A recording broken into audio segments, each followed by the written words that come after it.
And of course, food for thought coming in from the former secretary to the government of the Federation, the president of Babachir, David Lawal. You could hear his opinion and how disdained he is regarding the dispute between the federal government and organized labor over the demand for a new minimum wage, which is a law, by the way, and there's been a lot of bridges by government, even towards seem to be law in Nigeria. All right, we'll be switching gears now, talking about the state of affairs, bringing to the fulcrum of this particular conversation the place of young minds, the youth, in the state of politics in Nigeria. How far have they fared, or are they faring in the act of governance? How are they mobilizing to change the narratives in Nigeria? Of course, the paradigm is shifting. Well, is it shifting with the youth in focus? These are the issues that we'll be taking a look at right about now as we begin the conversation. We have joined live in the studio by Engineer Samson Simon. Engineer Samson Simon is the chairman Adamawa Legislative Forum 10th National Assembly. He'll be giving us his thoughts as to where young minds or the youth sit in the state of affairs currently in Nigeria. And I seem we are at the receiving ends right about now, Engineer Simon. Give me a sense of where we are. You're welcome, by the way, first of all. Thank you, Aaron. Thank you for having me. And I guess this is your second time in the studio. It's a pleasure to have you. Yeah, thank you. This is the second time in the studio. Thank you. I think more than second time. Okay, thank you. All the same. Yeah, thank you. Thank you for having me. Yeah. Let me first and foremost, in the spirit of the season, congratulate our Muslim brothers and sisters that are just in the spirit of Salah celebration. Yes, that's right. Let me say Barakah de Salah to all our Muslim friends, brothers and sisters. Just like what you say, we were just in movie, we had a youth convergence, talked about youth inclusiveness in governance. Okay. You will all agree with me that young people make up more than 70% of today's Nigeria. In a nation where predominantly you can find, like I say, that the leadership of this nation is majorly in the hands of the old folks. No nation can grow, or no nation can make a lot of impact when only a sectional of its population is handling the affairs of that particular nation. Let me say that we are in the fourth industrial revolution, where we talk about Internet of Things, IoT, artificial intelligence, AI, robotics. And these are things that are not actually, our old generation are not mostly acquainted with. Mostly they are new things that come up with young people. Okay. So far, I can tell you that we are in a nation whereby you can see the level of unemployment is so high. Our nation, we cannot be able to boast in the Committee of Nations in the whole world. Okay. We have, as we talked about, more than 70% of young people. We have a population of more than 53 of these young people that are unemployed. They are unemployed not because they haven't gone to school, but because there are no jobs out there. Because we have a system where we have leadership that is not actually proactive. Even those that are employed, they are underemployed. They are underemployed. Yeah. But these 53% they were talking about are population of young people that are not employed. In fact, I can say when talked about unemployment in Nigeria, Nigeria is only second to South Africa. In the whole world, we, on the index of unemployment, we are second in the whole world. This is a very bad narrative. Little wonder last year, or sometimes last year, Nigeria was said to be the capital. Yes, that is in total. Of poverty. How can we talk about prosperity when most of the young minds, the fresh mind, the fresh brain are not gainfully employed? They are not doing anything reasonable. Okay. So now talking about young people, the place of young people in governance, so far I can tell you that young people have been left far behind due to a lot of issues, which I believe we're going to discuss as time goes on. And one begins to wonder what could be responsible for this? What could have necessitated the fact that young persons today are considered backbenchers and are not given, the opportunity for them to exhibit what they have and to contribute to national development. Although there's this popular adage that says, if you wash your hands well, African proverb, you would wine and dine with the elders or with the kings. Is it that young people have failed in actually molding themselves to have that, relationship with the elderly? It's not as if young people have failed to. It's because let me just attribute that to the system where we find ourselves in. What is wrong with the system? The system, we are in a system whereby we're talking about democracy. 25 years now down the line of uninterrupted democracy. Okay. Take a look at the major players, most of the people that have been at the helm of affairs, and all those factors that actually can bring somebody to be at the helm of affairs. Now, I digress a little to the issue of, for you to be at the helm of affairs, in political office, in position of leadership, mostly there is a vehicle that takes you there. Sure, of course. Through going out to contest for election, political party, you have support, and you are elected into offices. Or maybe, let's say, you are appointed into those offices. We have a system in Nigeria that does not actually take into cognizance, that does not actually, there is no fear to young people. I give you a simple example. In just the last concluded 2023 general election, a lot of, we talked about the not too young to run law. Exactly. Which actually gives a 40-year-old person, young man, to be able to contest for the office of the president. But as long as having agitated for that particular law, now we have an old generation that having given us that law, they went behind the back and tried to connive with the political parties. Because they know the young people are not actually economically empowered. We don't have the resources. And they came out from the old progressive Congress party to say that for you to be able to even purchase a form to declare interest in contesting for the position of the president of this nation, they said 100 million naira. That alone is a strategic step, knowing that how many young people can be able to afford that exorbitant amount. And the old brigades, were never ready to support a particular youth. That is the issue. Does that define the deliberate creation of that relegation of youth in the country so that they can take? Yes, sure. Because by setting up that amount, they believe that aside from just having that 100 million naira, for you to state even a campaign in this nation, a very good campaign, you need not less than 1 billion naira. That alone, even if you have somebody, maybe let's say they can be able to support you into, let me just say, buying the form.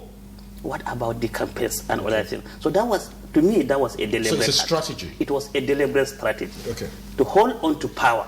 We know that power is not given. Power is taken. Yeah. But if you look at it now, we're talking about the position of young men. Now, with all sense of respect, let me also come down a little to even our state. Okay. So that we don't only point finger at the old progressive party. Yeah. I am a member of the People's Democratic Party. All right. But I can also say it hasn't gone well with me when I just heard that my party, just of recent, decided to say that a local government election, which I believe is supposed to be local. Yeah. Why am I saying local? Anybody that is supposed to contest for a local government chairmanship should be a local person. Somebody that is residing within the local government. But to say that for you to contest the position of a local government chairman, you need a 10 million naira to be able to buy form. The last thing, if I haven't made a mistake, I think the last local government chairmanship form was 500,000. Yeah. Now, and all of a sudden take a look at it all of a sudden to tell me that is a conscious effort to disenfranchise. So it appears you feel a bit disturbed and not so settled with our money bag kind of politics that we play in Nigeria. For you, consider it a strategy that is geared towards just sidelining certain percentage of Nigerians from actually participating in politics. Sure, not only sidelining, also introducing godfatherism. Godfatherism. Because yes, godfatherism. Because in a situation whereby the rates of even having these forms are exorbitant, he talked about the fact that other people supporting. Most of the people that are wealthy in this nation, you find that are old people, elderly people. You understand what I'm saying? Now it brings about the fact that even if a young man, maybe let's say they want to push a young man, you will know that you are not going there based on your own resources. You're going there based on the resources of the fact that a godfather may have sponsored you. And at the end, you may end up to be dancing to the person's tune. So the monetization also usher in godfatherism. Because a lot of young people now, even though you have the capacity, the character, the competence to be able to hold political office, to be able to lead, you have the vision, you have all those, maybe just say the aspiration to be able to change the narratives. you still need a godfather. So why are young people not cashing in on the momentum? Say, for instance, we had the 2018 Not Too Young to Run Act, which for me was a very good conveyor belt that would help young persons to aspire. There was this particular movement, the NSAS protest, which saw the vigor, the enthusiasm, the energy of young persons wanting to change the narratives in Nigeria. And of course, they did, score a point to, significant level with that particular movement. Why are young people not cashing in on such kind of momentum to help propel themselves? Say, for instance, the 2023 elections. Though, yes, we require the monies to do that. We don't have the deep pocket to do that. But I believe we can throw in our weight and our support, for young persons to see them get somewhere. Yeah, and let me say this. You talked about the NSAS protest. And let me tell you that was a great reawakening. That was a revival. Okay. And you saw the effect of that NSAS protest even in the 2023 election. For the first time, I can tell you that there are a lot of young people. The level of participation of young people in the 2023 election was above what we have always experienced. And as I've always said that the NSAS protest was not only a protest against police brutality, that's right, but it was a protest against poor governance. Over these years, we have had poor governance, and young people are coming out to say no to poor governance. I'm so happy that somebody like Senator Shehu Sani on June 12th had the courage to stand before the president and to tell him without mixing words that the NSAS protesters were people that were protesting for freedom, they were protesting for democracy, and they were protesting for justice. Peace is not the absence of war, it is the presence of justice. And until when young people can be given an avenue for them to be able to vie, then we can't talk about inclusiveness, we can't talk about justice. And I can tell you, Aaron, that considering the 2023 election, the NSAS, we may feel as if it hasn't made much impact, but young people have sent a strong message there. Even though along the line, there have been a lot of support, even among the young people. But a strong message has been sent that young people can come together and mobilize. And that alone has also shown a bit in the 2023 election. And I still have a bit of problem with how it has shown itself in the 2023 elections. Yeah, you talked about the money bag, politics that was played in the 2023 elections, which of course you consider to be a strategy by the elites to stop certain category of persons, to gain access to that particular platform that is required to vie and to emerge at the end of the day. But if that were to be the case, where they know that this is a deliberate orchestration, to say we want to deny you access since you don't have the deep pocket, you don't have the monies, to throw around for this election. There were other platforms. Why didn't young people galvanize themselves to say we have other platforms that were not as expensive as these other platforms? Must it be through these platforms? Not necessarily. It cannot all be from that platform. Yes. But I can tell you that in the 2023 election, young people assessed the presidential aspirants. And I can tell you that despite the fact that I am a member of the People's Democratic Party, but looking at the outcome of that particular election, a voice has been sent. And I can tell you that in 2027, God willing, much voices actually will come up. There will be a paradigm shift. You were there when youth convergence was done. You can see the number of young people that are coming, not being paid, coming across different spheres of life, coming across different states, going to a particular place to sit down and dissect issues that have to do with young men in governance. You understand what I'm saying? Yeah. You can see the ethicism in young people when it comes to issue of wanting this nation to work. So I believe that already we have enkindled that spirit already. And I can tell you that it's not something that will just happen in just few days. Exactly. Yeah, this is a process. It's a process. This is a process. But I can tell you, Aaron and Chris, we have young people now in this nation that are willing to change the status quo. But another issue to consider is that trust factor. Because I can recall an interview was granted to General Ibrahim Babangida, and he was asked this question, whether or not are young Nigerians ready for leadership. He said they are not emotionally matured. Now, you talk about the enthusiasm, the dexterity, the gusto that young persons, have, to get to leadership position. But the maturity, talking about either political maturity, leadership maturity, because we have seen where one or two young men, on the floor of the House, committed blunder several times. We have seen where they abused office, whether as a minister, and so on. So how do we refine, I get to differ with it, but you have your opinion, because the maturity was not a thing of discussion when they emerged. Now, let me answer your question, Chris. Maturity is not a function of age. Yeah, sure. It is about sense of reasoning. And that is why you can find a 70-year-old person that is not matured. Absolutely. You can find a 15-year-old person that in every aspect of dealing, you will deal with him and you see maturity in everything that he does. For instance, the president of Senegal, 42 years old president, but of course he's beginning to change the narrative in Africa. And even if take a look at even our state, we have young people, we still have some young people that young people are proud of.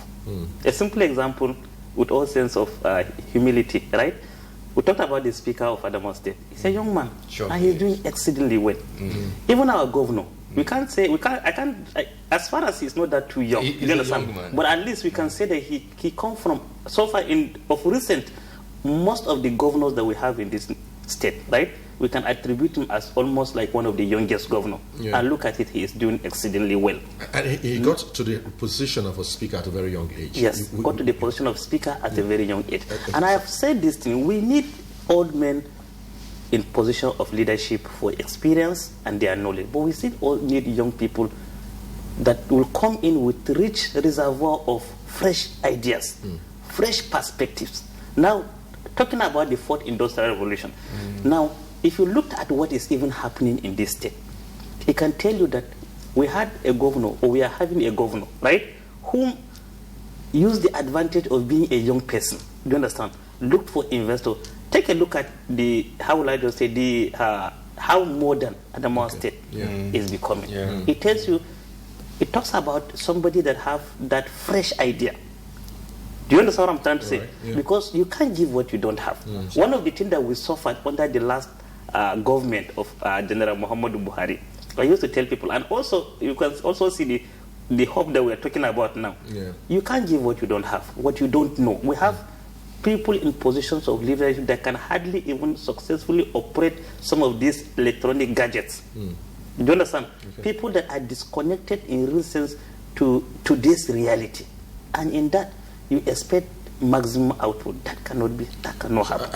Are we clamoring for minds that are transformative in nature? Sure. Minds that are well in tune with modern inclinations. These are the things that we are clamoring for. Yes. But how do we get these minds? I know, yes, the Youth Convergence was a leveraging platform for young people to come, young people to come together to, think once again with what they feel is not working right for them and how they hope to change the narrative. But how do we go beyond that? Because many persons will want to argue from the other side of the divide to say that kind of convergence is too elitist. It is not really all-encompassing. How do we make it all-encompassing? And how do we drive this, propel this, to see that people start feeling the impact of what we're doing, especially from the corridor of young persons? Let me say, let me just talk a little about the youth convergence, right? Okay. When you talk about its illicit, I think later on in the evening, we were able to have a lot of young people that we took the message to on the field. I think that youth convergence ended with a football match. A football tournament was organized where young people can come display in their talent, where we choose young people that we feel are talented to see how we can support them even at international levels. We believe that in order for us to bring young people all together, we must go to them at their various points of interest.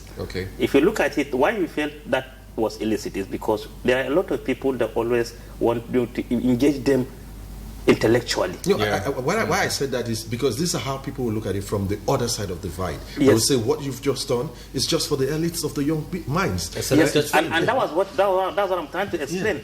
After we engage others intellectually, we went to the football field and also engage others there.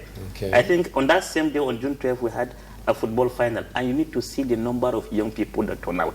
a football tournament was organized, and in that process also a message was passed to bring in young people, focus on their talents and their skills, to be able to incorporate them and to also preach that same message to them, that as young people we need to come together. We need to come together and see how we can be able to salvage our nation. You will agree with me that the greatest prison were not built or are not built by irons or bars or other things. They are always in the mind. It's the prison of the mind. So now we have young people now that are changing the narrative, that are taking the message to other young people out there, to enkindle that hope in them, that as young people we need to come collectively to believe in ourselves, that we can make a change. We must come together collectively to pick membership of political parties. Because some of those things now, why, as I said earlier, power is not given, power is taken. And you find out that we have a lot of young people that are going out there to vote. But when it comes to issue of party politics, they are nowhere. Yes. So now the message... I think there are two different things. Yes, going out to vote is different from party politics. Because you can only vote for somebody that is on the ballot. But now what we are trying to ask and what we are trying to encourage young people is that for us to be able to change the narrative and have young people in position of leadership, we must come collectively first to be members of political party. Whatever happens, the internal democracy that happens, the internal politics that happen within the party, either in PDP, APC, because so far we don't have independent candidates. By that, when we all are in the political parties, then from there we can be able to start changing the narratives. From there we can be able to have young people that can fly leadership of even those political parties, so that it can give a vehicle for young people to be able to have platform that they can be able to contest election. And I can tell you, we are reawakening ourselves now to see how we can be able to come collectively to take the stage. Believe me, very soon, like that NSAS protest, that spirit is being reawakened. What would you say, therefore, of those who still feel within the same parameter of the same young minds, that the vigor is not inspiring enough, it's not encouraging enough, that they need to see a vigor that carries, the speed of a tsunami to impact the people and to make them know that, yes, there is this new paradigm that is geared towards changing the narrative in Nigeria. Would you agree with those who think that the speed and the vigor is not strong enough right now? I do not agree with them. I do not agree with them. And I want to tell them that they should watch out. They should watch out, and you will see. The spirit, that NSAS spirit is being revived. And that youth convergence that you saw, it's not only something that is cascaded only to Adamawa State. I think some of us that came for that youth convergence came from Abuja. We have a lot of young people now across various states that are burning that particular candle, hoping that by the time that everybody can go back to his base, to be able to inspire young men or young people and women, that we need to come over and take over the center state. Then we can be able to do that. Are you invariably saying that a youth convergence has indeed ignited a kind of a political revolution in the minds of a greater majority of the youth who might have participated in it? That is the first step. A revolution in terms of change. In terms of change. A change of mindset. Yes. A change of mindset. Yes, and also that belief that as young people... Now, take a look at it. You will see that young people are doing exceedingly well in different sectors of this nation. Go to entertainment industry, for example. We have Davido, we have Whiskey, we have different young people that at international level, across the whole world, anywhere they are making Nigeria proud. Go to sports, do you understand? Go to IT, go to different sectors of this of the economy. That sector that drives the economy, you find young people are doing excellently well. But when you come to politics, argue that another greater percentage of young people are the ones involved in fraudulent, kind of lifestyle and so on, and due to the inability for them to fit in to today's politics. I agree. Take a look at the issue of on the premise that they have nothing doing, and idle mind is the devil's workshop. Take a look at the issue of Yahoo, right? You find out that the major people that are into Yahoo are young people, but still it needs brains. Do you understand? Because young people have found out that, which is not justifiable, but when there is no a level playing ground, when they don't have a place, we talked about unemployment. Somebody that is, let me just say, is an IT expert, right? But he doesn't have any place where he can be able to display. He sit down with his system And the next thing he begin to think of, because you need to survive, the next thing he begin to think of is issue of fraud. How can I be able to defraud? And before you know, you find young people, sophisticated, highly intelligent, that are now into other things like just like deploying that intelligence. When at least those intelligence could be used effectively to nation building. Okay. Now, what I want us to part with is how do we use? You talked about the entertainment industry, for instance. Yes, young minds are propelling that particular industry, music, movies, sports, and all that. Young minds are propelling that to the point that. To encourage young people not to sit on the fence and not be part of the elections, they have to use these same young minds through campaigns to get to these same young people. Now, how do we use them as positive influencers? In terms of active participation in politics, how do we get to these persons to use them as influencers? I think because you are one. Thank you. You're one. So how do we use your type to influence other young persons to say, okay, yes, these are the attractions, and let's do this together? Yeah, I think in order to be able to achieve that, I would recommend that we strongly come up with Youth Advocacy Council. Okay. An avenue where young people will come and harness its potential. I will also encourage mentorship. Mm-hmm. Anywhere as a young man, I always believe in one thing. Life is not about income. It is about impact. Sometimes people don't care how much you know until when they know how much you care. Exactly. And that is why I'm so impressed. I was just looking at this thing, right? Yeah. Where I say young people like Dr. Emmanuel and Musa coming out together, coming out to actually to touch the lives of a lot of young people. We need young people that are well blessed in position on entrepreneurship to see how they can be able to help other young people to grow. By that, by touching the lives of other young people, a message can be sent clearly. And also some of those people, like in music industry and all that thing, try to mentor other young people. Okay. And as we keep on mentoring ourselves, we'll be economically empowered to also be able to inspire ourselves to take the stage and position of leadership. Now, Engineer Samson Simon, there's no better way to wrap this particular conversation but now, and I would like to first of all acknowledge your presence once again. Thank you. And for availing yourself to be on this platform this lovely day. We are most grateful, Engineer. Thank you. And we definitely wish you all the very best in your pursuit and endeavor. I would have loved to, know how it works, because you're the chairman, Adamawa State Legislative Forum, 10th National Assembly. One would wonder, do we have a forum like that? Yes, we have a forum of Adamawa State Legislative 8th Forum in the 10th Assembly, because when we emerged there in the 10th Assembly, we found out that we need to network among ourselves.